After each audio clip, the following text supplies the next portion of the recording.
welcome to your award-winning The Reasons I'm Broke podcast, bringing you the reasons we're broke every single week through news and headlines ranging from comics, movies, TV, video games, and more.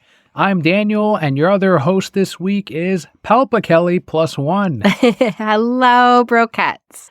If this is your very first episode of the show, the way we format it is we go through this week's news, and then we end it with the Broket block, which is the more personal side of the show, what PalpaKelli and I have been up to since you last heard us.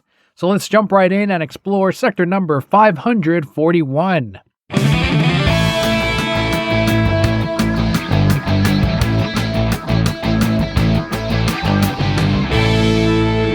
So this one is a part of our, it's a lot of childhood endings, isn't it? With Kevin Conroy now and now with Pokemon. The Pokemon Company revealed that Ash Ketchum's story would wrap up next year with 11 final episodes. They will feature Misty, Brock, fan favorite Pokemon, so there better be a Bulbasaur somewhere there is a fan favorite. A fan me one, that counts, right? And it will provide, quote, a glimpse at what the future may hold for the world's strongest trainer in his final chapter for Ash and his Pikachu, end quote. Right in the childhood. That's the end. I mean, it had to. They made him the champion. So previously, he actually recently won the World Coronation Series. He left his championship team behind like he always does. Always. He gets the strongest Pokemon ever in the world. You guys are my best friends. Go live your best life. Bye. Every time. And he set off on a new journey with only Pikachu and Lucario. And that will lead into that 11-episode special. Of course, this isn't the end of the series, so the Pokemon anime will continue with two brand new protagonists named Liko and Roy in the Japanese series, who will adventure into the Paldea region. So that is Scarlet and Violet. With Scarlet and Violet, they are coming up with two new protagonists. Mm-hmm. I've seen them. They're younger than Ash, or they're drawn younger. I don't know if they're the same age, 10 years old, like Ash has been for over 30 years now. Forever. So I don't like them, but I'm not a kid growing up with Pokemon right now. Right. It's not aimed at me anymore. It's now time for a new generation to take over. I do think Ash and Pikachu are as iconic as it gets when it comes to the series. I do think Pikachu is very much the face of Pokemon. So I think it would be a mistake for them on the anime side to not at least have a Pikachu somewhere in the series recurring as a regular character. They're going to have to, and as much as I love Ash, and it is very iconic, and I just feel old hearing this news. Like, he's been around for a long time. So, for example, when Leo watches those old episodes, he's not going, oh, cool, Ash. He's going, yeah, Pikachu. And like, Ash, you've been 10 for a long time. We'd love to know your secrets. But definitely with him winning the league, I guess they're kind of looking at, okay, what else is there for this character? How can we reinvent the shows?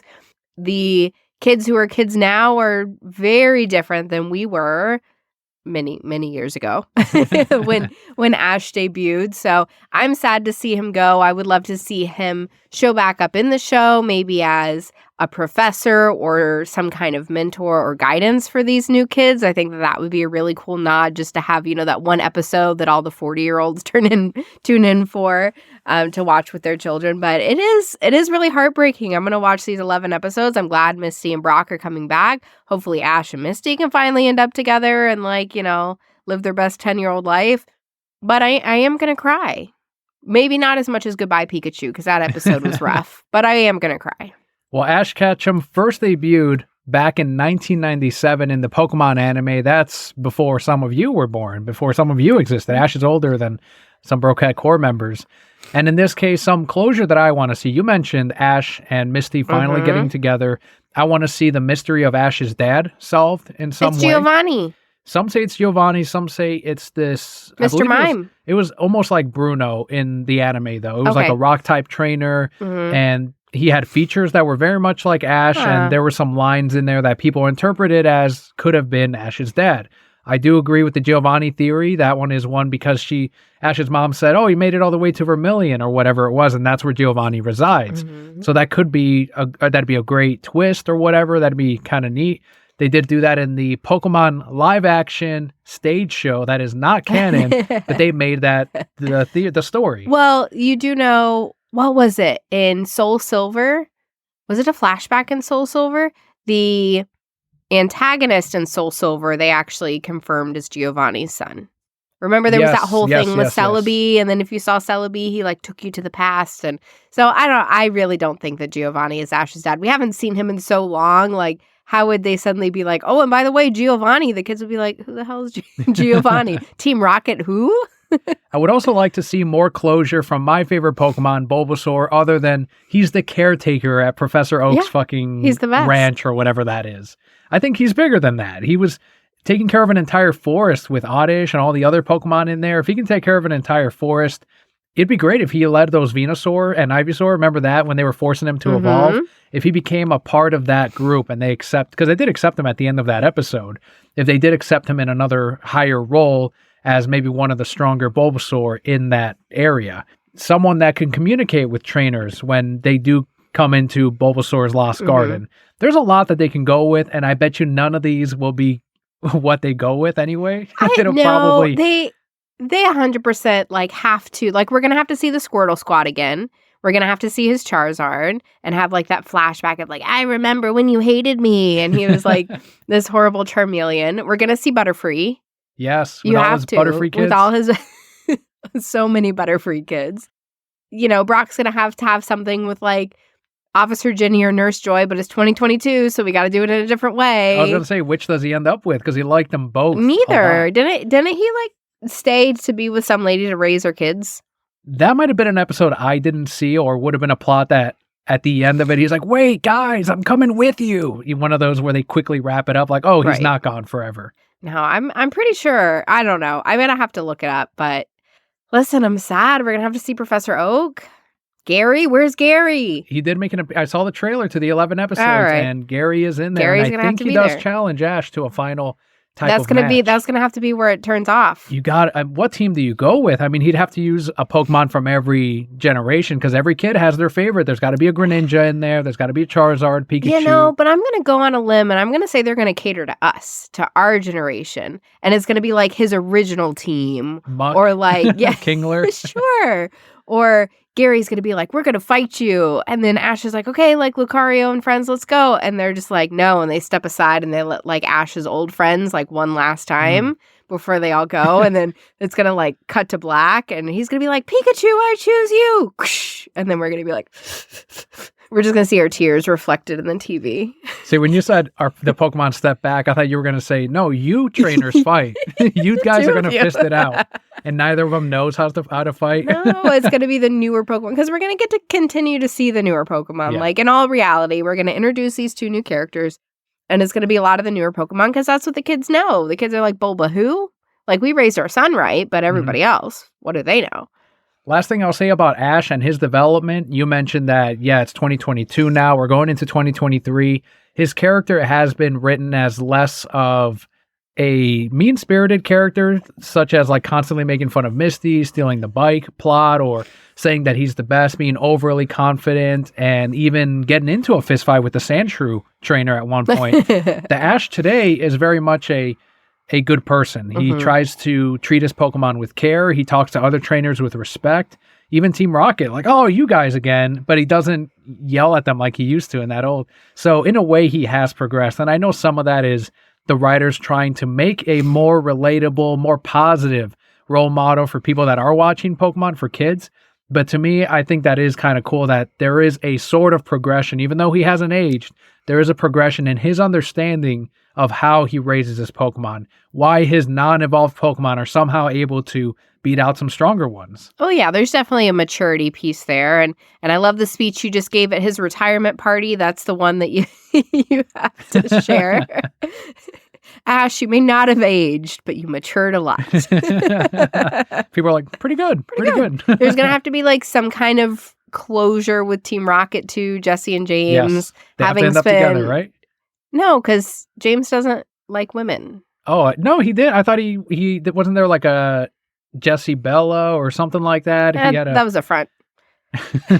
He just pretended. It's 2022. The only two I need to see to get together are Ash and Misty. And they're not even going to do that. They're just going to be friends. Don't forget Mr. Mime and Ash's mom. They have to stay together. Yeah, they are. Maybe that's Ash's dad. Stepdad for sure. That's be wild if that's what the 11 episodes were. Just Ash coming to terms with the fact that he's half Pokemon. Or what if she ends up with Oak instead? I feel like Oak is just too airhead. Like, he wouldn't ever pick up on it. She would like literally look him in the face and be like, let's go out on a date. And he'd be like, I love pasta. Let's go get some. And he would just You're never. Close. Oh my God. I loved that game. That was such a good game. Pokemon Snap. That's amazing. So this being a Christmas week, we're at the end of the year, and there's not a whole lot of groundbreaking news in the industry, but obviously there's still a ton of drama, especially at Warner Brothers Discovery, which we will leave at the end.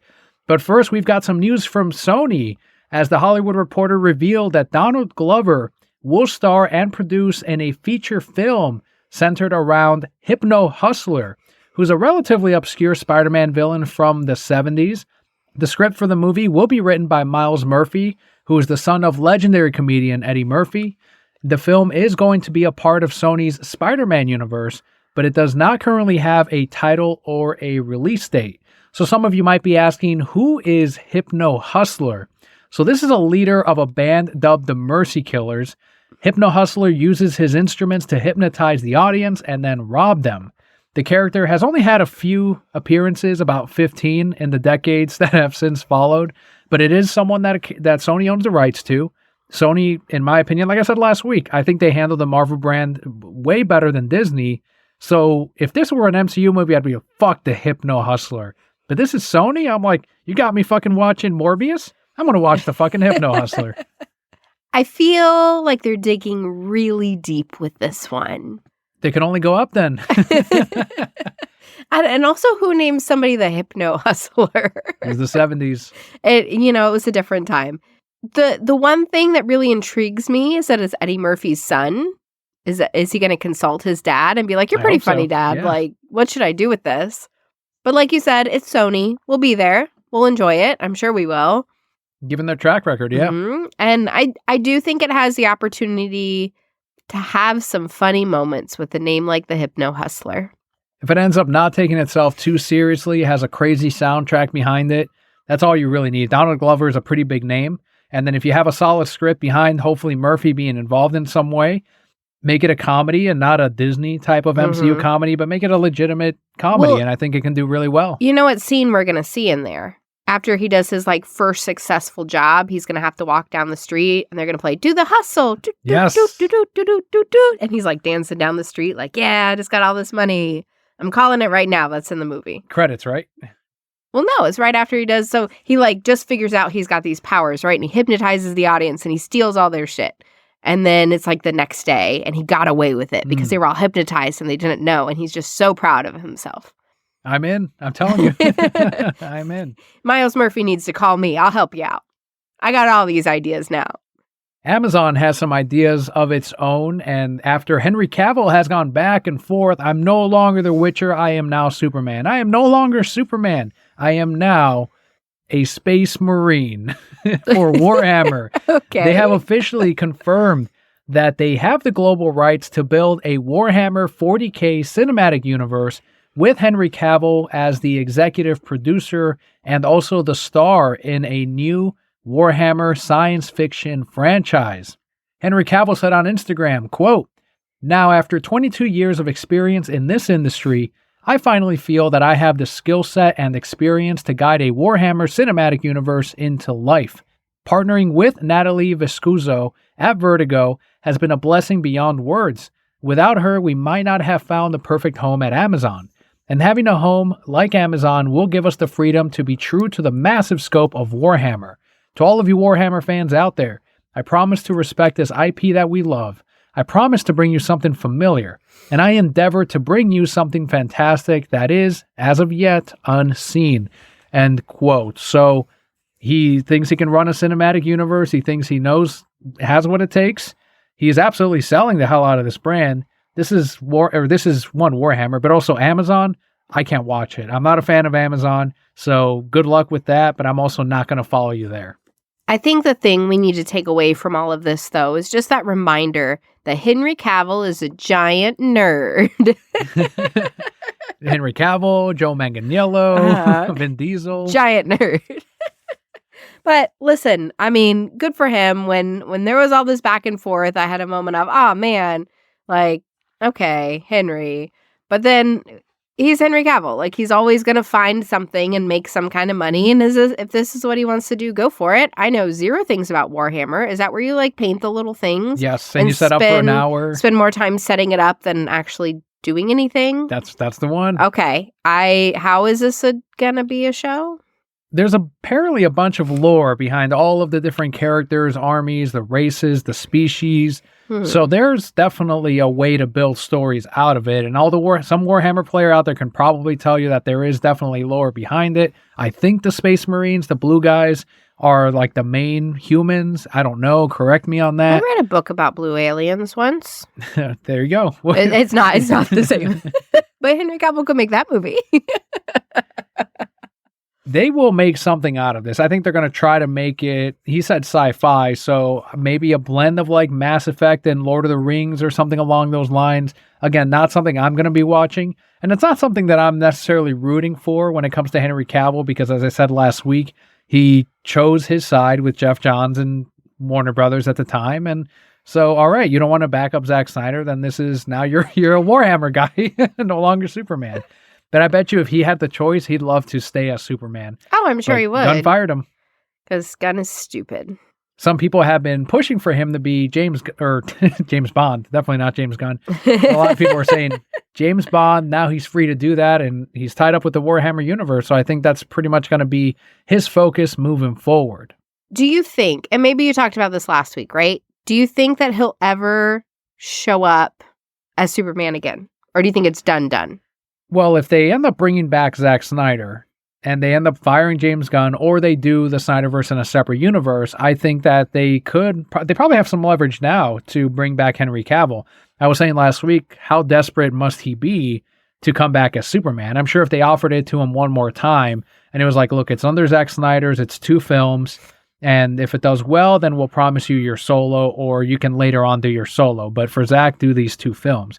I think he would sign on, and he might even be cheaper than what he was at the moment with Warner Brothers Discovery. Really? You think so? But I do think he would come back, honestly. You think he'd be cheaper? I feel like he'd be like, you really want me? Now I'm more expensive. I just feel like he's an asshole like that.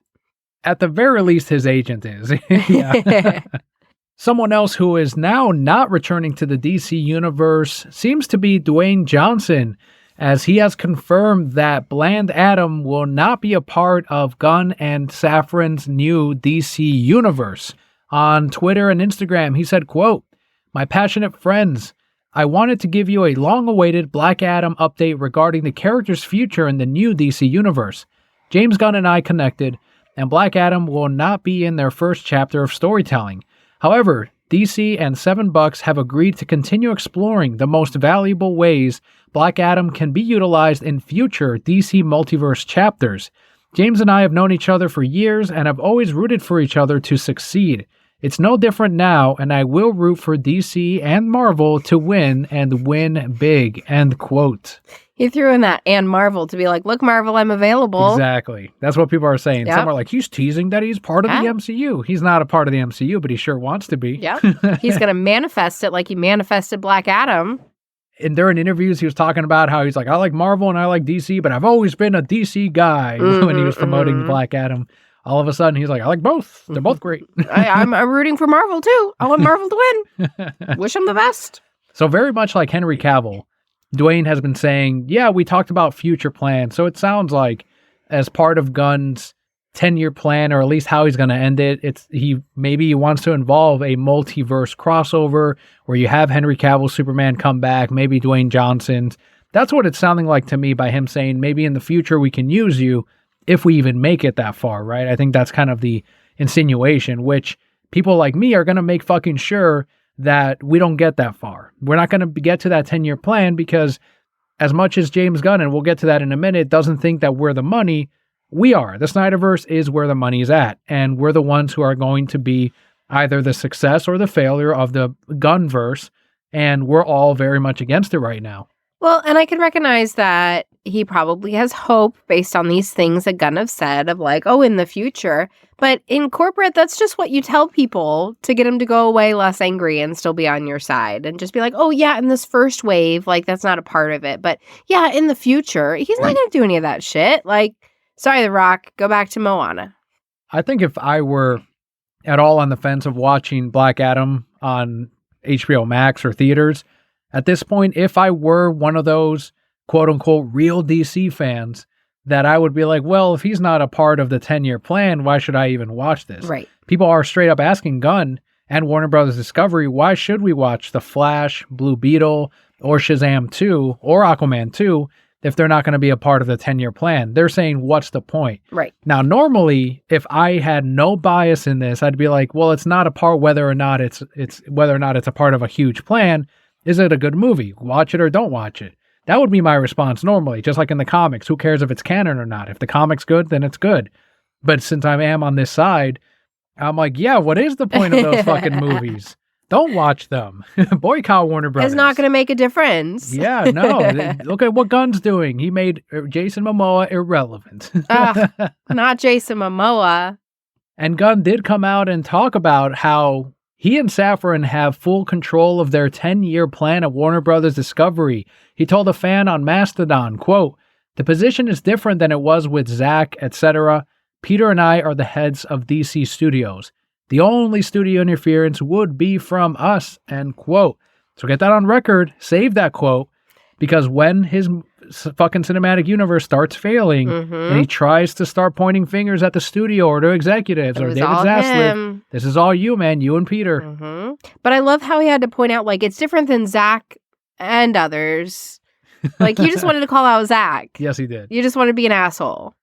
Maceo last week was discussing with me on how Gunn should stay off Twitter. He should be running his so-called DC studios, but the man can't help himself.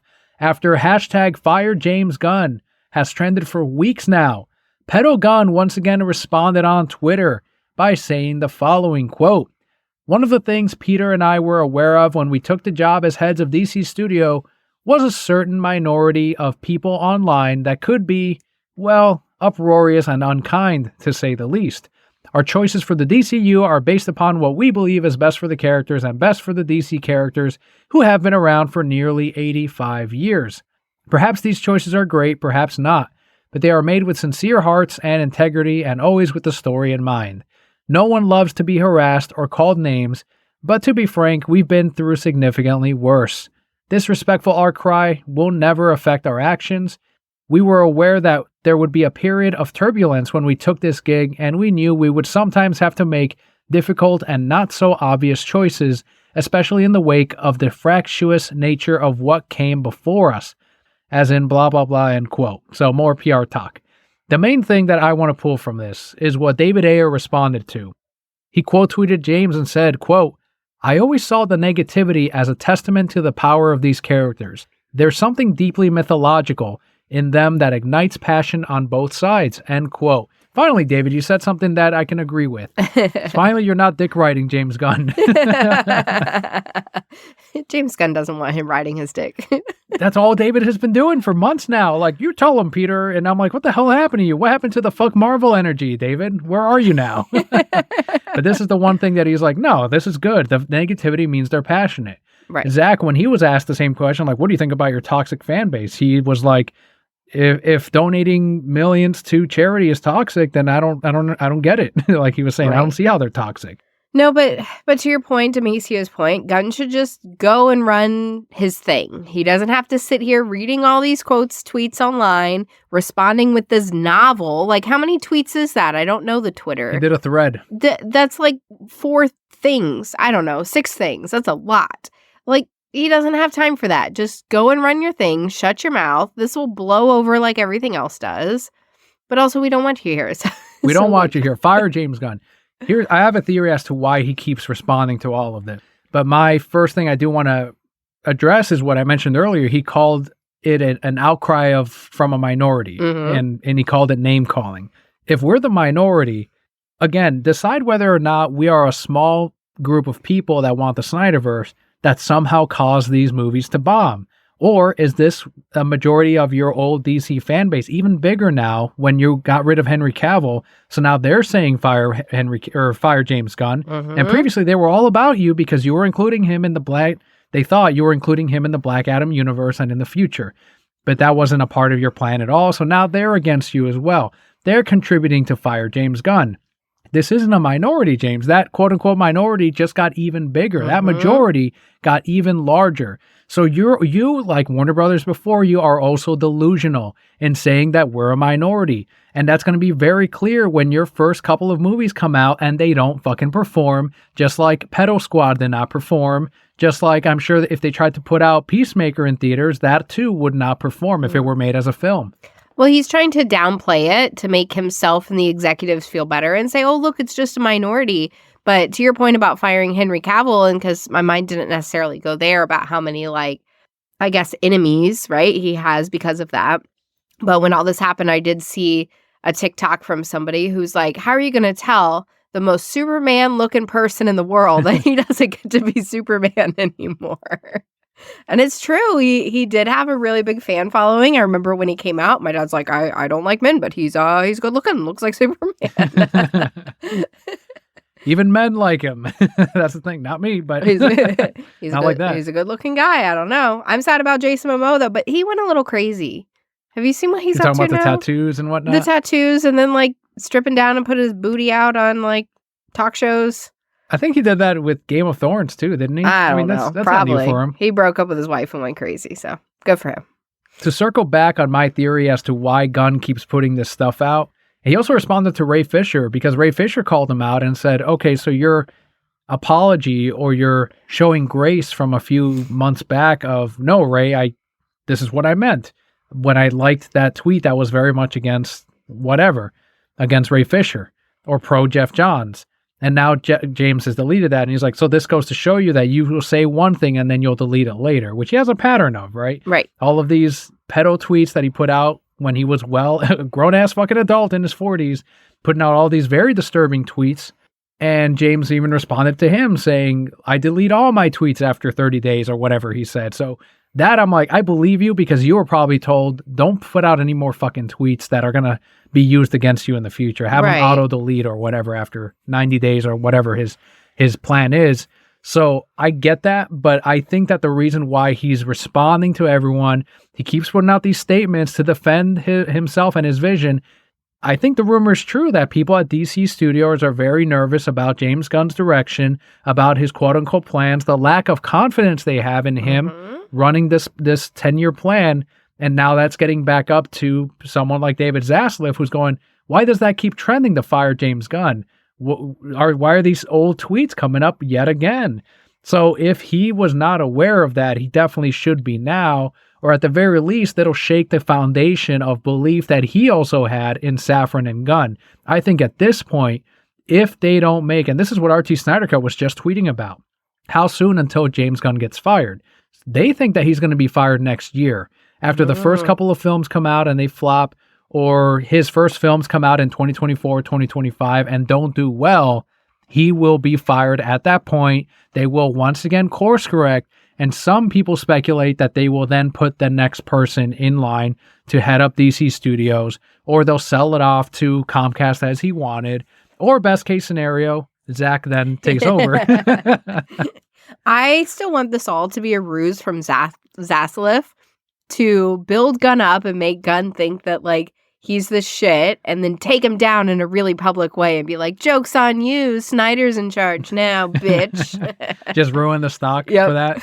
It went under $9 today. Listen, $9 a share. That man he does care about his stock, but he would do it for Zach, because how much would it go up the second that he did all that? And he's like, okay, Zach. We're waiting. It's like, you don't even have to fire James Gunn, Zaslav. Just say we're making Justice League 2 and 3 over here. Yeah, but what if they did this whole thing and then you get people to like write articles about like how petty and drama filled this was, and then we would all eat it up. And then we'd just be buying stock. Like, I agree with this man. He let this petty thing go on, and I like that. I love it, though. Right now, I did mention that we're not going to positively cover any of the Gunn news, and this is an example of it. It's still drama. It's still stuff that's coming up. It's still stuff that I find entertaining as hell. I love the little circus that's going around. My tweet from 3 years ago, when Disney first fired Gunn over Guardians 3 and Guardians 2, when all of this first came up, all the tweets, I made a little graphic of James Gunn in black and white with one of his sick tweets about AIDS. Mm-hmm. And it started taking off again on Instagram. And I'm like, oh, people are finding that again. Let me put it up on boom. It blows up on Twitter too. I'm like, not for the sake of like the page, but get that awareness out there to Warner Brothers Discovery even more. If we need to bring up those tweets, those graphics, bring them up. And guess what? They fucking are. People like Stemmet are doing some great graphics of Gunn in his weird priest outfit from that weird pedo party that he threw, putting that up everywhere. It's just all this great stuff that it's like, we are never going to watch your fucking movies. The movement is not going to watch your movies. I'm not even going to pirate them. And the movement is upset. And yes, I don't know if you want to say we've given up on the Snyderverse. I don't think we have. And I think RT Snyder Cut put it perfectly by saying whether or not Henry Cavill comes back or whether or not he was fired makes no difference because it's still business as usual. There hasn't been a Snyderverse since 2017. And nothing changed when Henry was fired. It's not like we were going to get the Snyderverse and now it's canceled. Right. He was doing a Warner Brothers Discovery Red Trunk Superman probably. That wasn't even a Snyder canon Superman anyway. So like they put it, and again, they're absolutely right. Nothing has changed. We're still fighting for the Snyderverse regardless of what has happened in the last month. There's a lot going on. I'm glad you're keeping up with it. I see the joy in your eyes as these things happen, like hee hee hee. It's hilarious. How many shareholders do you see that root against their own portfolio? Like me having Warner Brothers Discovery stock, and I'm like, let it go even more. Let it be down to $2. Get down to 50 cents. Pretty amazing. Although people were saying if it gets down to 50 cents, some of the richer members of the movement can buy enough of that to maybe have an influence, maybe have a chair at these Warner Brothers Discovery meetings. As I mentioned near the beginning of the show, it is a lighter news week as we go into the holidays. A lot of websites, especially that I pull from, are shutting down for the new year and going into it and past that. So that will wrap up our news for the week, but we do have a quote here from Adrian, our Patreon backer. He said, quote, I didn't know Henry refused to do the additional photography for Zack Snyder's Justice League. I thought he was still filming The Witcher at the time. It doesn't change the fact that I don't feel sorry for him. He did choose a side and it wasn't Zack's. What's heartbreaking is that Zack will say nothing but good words for him. I have a tiny dot of hope for the Snyderverse being restored because I can't let it go. I have a franchise that I wanted to succeed, but a studio stopped that from happening. Should it happen and Zack asks Henry to come back, I hope Henry comes to his senses and says yes. I still won't forgive him for going against the Snyder Cut movement, but I'll be glad that the Snyderverse continues nonetheless. As far as the Pedogun universe is concerned, it's boycott Warner Brothers Discovery and fire James Gunn for me. A studio that has provided so many works of art over the course of my childhood and adulthood reveals itself to be a villain in the industry with their bad decision-making and mistreatment of individuals. It's sad. I wish Rebel Moon was coming sooner rather than later. End quote. Preach. Preach, Adrian. Louder for the people in the back. Rebel Moon's going to be amazing. Going to make that a fucking success. It will be, and it's so sad that we are still living in these dystopian times with Zack Snyder still not restored. But we will get there, I hope. And he's making fucking movies in the meantime. Yes. Thank God. I'm so glad we're getting some Zack shit at all. Like, this is amazing. He's still pushing forward. Army of the Dead was incredible. Rebel Moon's going to be incredible. And we're getting 2 parts to that. He filmed them back to back. Amazing. Now, I think we're in post-production is what he was saying. He's taking a little break. He went to Mexico at one of the resorts there. Today, he was back at home working out at his home gym. So he is taking it easy before he goes into more of the post-production that goes into Rebel Moon, getting the trailers ready, the editing, the different, probably a theatrical run of it, a limited run, just like he did with Army of the Dead, and really pump that and promote it before he moves on to his next project. When is that supposed to come out? Do we know? Next year. Next year sometime. And I believe Rebel Moon Part 2 will then be the following year, since again, they did film them back to back. Right. But thank you again, Adrian, for your comment. Very much agree with everything on there. Very good stuff, and more to come, I'm sure. More to come as we get more news from Warner Brothers Discovery, the villains for sure, unfortunately. But we can't say we weren't ready for it. Right. This is a fan base that has, if you've been in the fan base long enough, you've been through some of the worst. So this ain't nothing. This ain't shit. You're all a very passionate fan base. That's where the money is. Warner Brothers Discovery, we're willing to pay up. We're voting with our dollar right now. And guess what? It's not James Gunn's. Nope. Sure isn't. Let's head into the final portion of today's episode, the Broket Block, what PalpaKelli and I, plus our little Sophia, have been up to since you last heard us. It's been a long time since I've been on the show. 3 months? Almost 2 months, yeah. 2-3 months. Last time I was on the show, for those of you who remember, I was very sick and very pregnant. Not quite as sick, but even more pregnant. Even more pregnant now. I was pretty sick today. So I don't know if I shared the extent of it. Maybe I did. All in all, I lost 13 pounds in the beginning of this pregnancy. I have gained back that 13, which is great, but still at the weight that I was before I got pregnant. So just something we're keeping an eye on, but there's like 4 foods that I like to eat, and that's about it. And if I eat too much of one of those 4 foods, then I don't like it anymore, and I get sick. Yeah, this is good because Bobby always asks how you're doing, especially he knows that you haven't been able to hold down food too well. And now you can kind of give him and the rest of the core a personal update. But I will say that I've noticed, and correct me if I'm wrong, please, but that you have been able to eat more different kinds of food than the last time you were on. Yes, definitely. So there was a brief period of time where like Chick-fil-A milkshakes was all that would stay down. So I drank 2 or 3 milkshakes a day, but definitely expanding more. Milk is really great. Spring rolls from Panda Express. I don't know. Don't question it. Don't question it. Sometimes I drink milk and eat spring rolls at the same time. It's fine. Protein bars are pretty good, but only the Cliff Mint ones. I eat about 3 of those a day. So bagels, I'm experimenting with more foods, and sometimes they're great and some days are just bad days, but many more good days than bad days. But all the doctor's appointments we're going through, she's healthy, she's growing. You know, I asked my doctor, should I be concerned with how sick I still am? She's like, nah, the baby's fine. You're fine. And I'm like, oh, okay. So definitely feeling a lot of kicks, and that's very exciting. Leo was able to feel the kicks the other day. Spent way too much money on clothes already. It's fine. They're all on sale. It's the end of summer sale. She's going to be a summer baby. It's perfect. We got to see the 3D imaging of her since the little mashed potato baby. Yeah. Yes. Looks just like Leo's. Just like Leo. She's got your nose. Yep. Still my nose. Thankfully, it's the one thing I pass on to my children, I guess. I can't override that. That's fine. I have to have one thing. Just let me have this one thing. My nose genes are not strong. I do still have people who speculate like, oh, she's going to be a redhead. I'm like, no, but nice try, but no. So that's exciting, learning how to navigate that. And of course, it's very different having a child already when you're also growing one, because like he doesn't quite understand he can't just jump on me all the time, or I'm really tired and I need to nap and that doesn't compute. Or, you know, when we're driving home and I'm like, okay, we need to run inside because I got to throw up right now. And he's like, well, let's just like go get the mail. I'm like, that's not what we can do right now. Like we have to go inside. But he's sweet. He's very excited to be a big brother, and just seeing that excitement from him as he starts to like understand and see my stomach get bigger and different things like that is really fun to see. Other than that, it's just been work. Work's really busy. This is just a busy holiday season. If you can hear, I'm a little bit congested, so I think this is my 14th cold that I've had this year, with Leo being in pre-K. That is exciting to always come home with something new. So it's okay, one day at a time.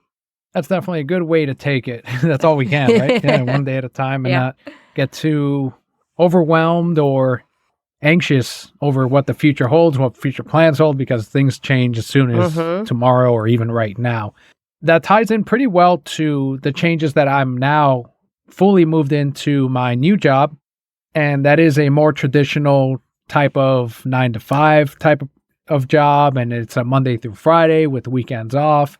So it is one of those positions that I've now been transitioning into, because that has changed my gym days.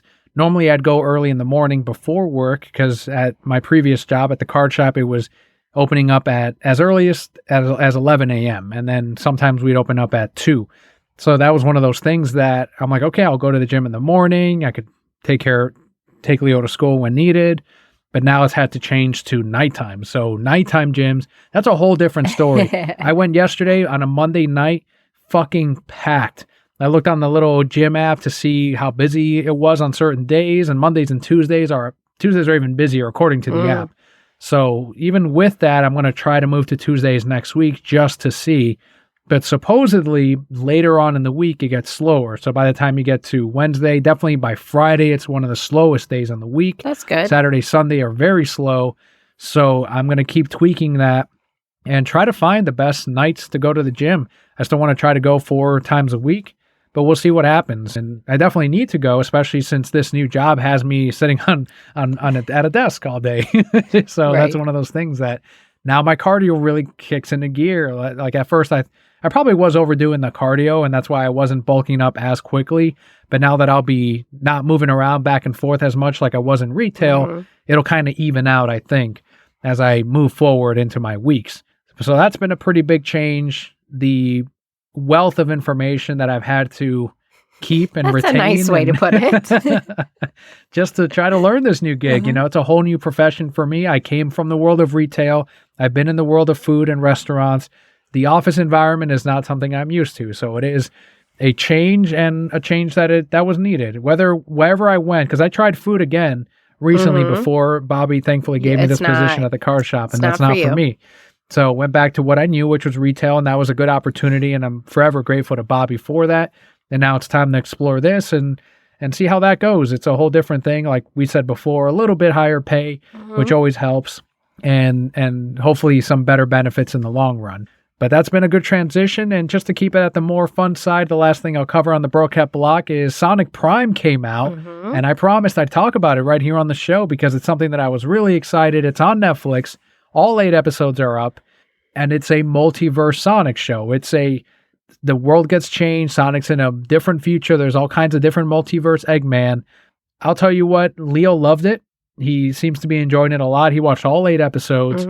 I'm not a fan of it. I'm sorry to say. I think Sonic Boom is a much better show, and I think some of the same people that worked on that worked on this. But to me, the writing is not as strong. It's definitely not funnier than Boom, but I don't think it's supposed to be. It's more serious. I know Leo got a little bit nervous in some parts when Sonic was in danger or some of the other characters were in danger. So that's one of those things that, all right, it's not for me. It's well animated. It's got a bunch of characters that you'd probably enjoy. If they don't have Silver in there yet, but they have Shadow, they've got Knuckles, they've got the originals, no Metal Sonic yet, a ton of Eggman. And I know that Justin, Treasure Hunting Sonic, who's been on the show before, he really loved it. So hardcore Sonic fans seem to really enjoy it. They seem to love it. Me, I'm not going to be rewatching it. If I watch season 2, I'll probably just catch whatever Leo's seeing.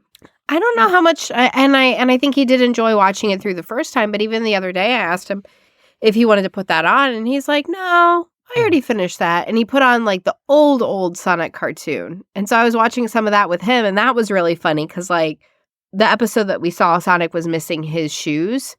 And so in one scene you see him and it's his bare feet. And Are they blue or peach? They were peach. And then it cut to somebody and it cut back and he had socks on. But he was sleeping at the time. So I was like, oh, it's that old animation where we forget what we did. And we're like, let's just do something. So he was watching that and he really enjoyed it. But he's been really stuck on that Alien show on Netflix. He likes shows where there's no words. They just make noises. Like Shaun the Sheep and that Alien thing and Booba. I'm so done with Booba. I don't ever need to see another Booba again.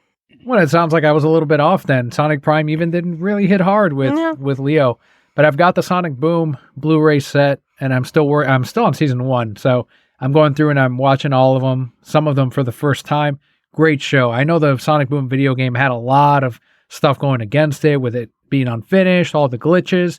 But I'm glad that exists because the Sonic Boom show exists. The Sonic Boom show, I think, is probably more successful than the game. It's one of those things that the show is more successful than the thing it's based on.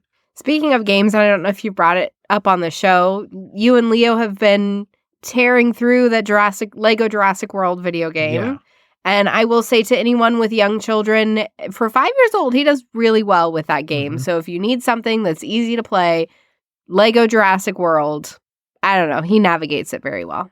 Yes, and I used to say any Lego game, I used to say this at GameStop, any Lego game is great for very young kids. And I think that's true for a lot of them.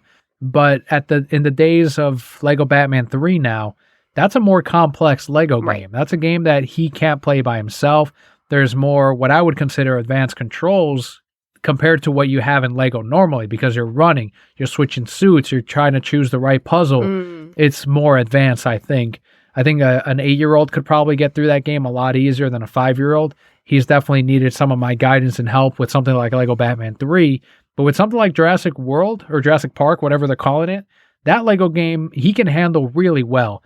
He can now figure out, okay, that's where the mini kits are, and he can more or less at least know where they're at. It just takes a little bit of problem solving of like breaking every fucking Lego thing in the level so you can build out one ladder to get you up to the mini kit. And I think Leo just knocked on. Is that you, Leo? Hello. Are you all done with your show? Hey, how you do? Sure, we're almost done. You're being recorded right now. You want to come and talk? We were talking about Lego Jurassic Park. Ooh. You like that game? Yeah. Get closer to the mic so they can hear you. Right there. Okay. What's your favorite dinosaur? T-Rex. T-Rex? That's your favorite dinosaur in there? Uh-huh. Which skeletons do we still need? Spinosaurus and some Coryphosaurus, Ankylosaurus, Stegosaurus. That should be all skeletons. That's all the skeletons we need. Yeah. And then we'll be done with the game? That can just be all of them. Then we can be all of them. Yeah, you like playing Lego Jurassic Park with me? Yeah. I really like all skeletons. Who's your favorite character to be in Lego Jurassic Park? T-Rex. What about Which human? person? Oh, Oden Grady. Owen Grady? Yeah. Who's Why your- is he your favorite? I don't know, because he's the best rapper trainer. He's the best Oh. raptor trainer. Yeah. Do you like Mr. DNA? He changed every dino in the world. Yeah, he did. I'm in your blood. Ah, That's what he says. I pushed Mr. DNA. You punch Mr. DNA? Yep. All right, we're going to go ahead and say bye to everyone. Stop. Maybe afterward you can talk a little bit more about your dinosaurs. But I want to thank everyone for joining us on today's episode. If you have a few minutes, please leave us a review. If you enjoyed what Leo had to say about Lego Jurassic Park and dinosaurs, leave us a review on your favorite podcatcher, especially on Apple Podcasts, because it definitely helps other people find the show. Or that's a lie. It doesn't help other people find the show, but anyone that is on the fence on whether or not they're going to give our show a shot, that review might make the difference. And as always, you can find us at thereasonsimbroke.com. I have one more question before you say we go off. Okay. Make sure to take care of yourself. That's very good. Make Take sure care- to take care of yourself. That's a great sign off right there. I have one last question. Make sure, do you want to play Jurassic Park? If you don't have it, you can go buy it. Yeah, you can just go buy it. Just go buy it. Bye. All right. I've been Daniel, joined by Emperor PalpaKelli. and Leo. Brocat Core. All will be well.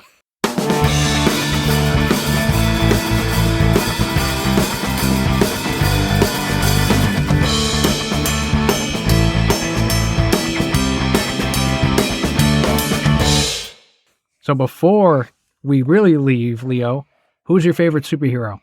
Batman. Batman. Who's your favorite supervillain? Choco. The Joker. I like Ra's al Ghul. Do you like Ra's al Ghul? No. No Ra's al Ghul. Just the joke. Why do you like Joker? Because he's almost smart like Batman. He's almost smart like Batman. And why do you like Batman? Because he's smart like cool. Like who? Cool. He's cool. He's smart and cool? Yeah. All right. Well, Mommy likes Harley Quinn. But Batman only beats Harley Quinn. Yeah, he does. And one of the Batman movies, Joker, Batman punched out with Joker 2 movies. Yeah, he punched out Phantasm. the movie. Phantasm movie. Yeah, you like that one? Yeah. Have you seen the Snack Snyder's Justice League with Steppenwolf? You talk about a movie? Yeah. Those 2 movies? Yeah. Oh, I see those 2. Did you like Steppenwolf? No. What about Darkseid? Darkseid, ooh, I hate that guy a lot. Well, hopefully they make more, kid, and we can watch more and see them fight Darkseid one day. Yeah. But Darkseid is stronger this. Maybe. Yeah. We don't know. He's got those Omega beams, doesn't he? Yeah. All right. Good night, everyone. Good night, everyone. Good Good day, night. everyone. Good night. Have a great dream.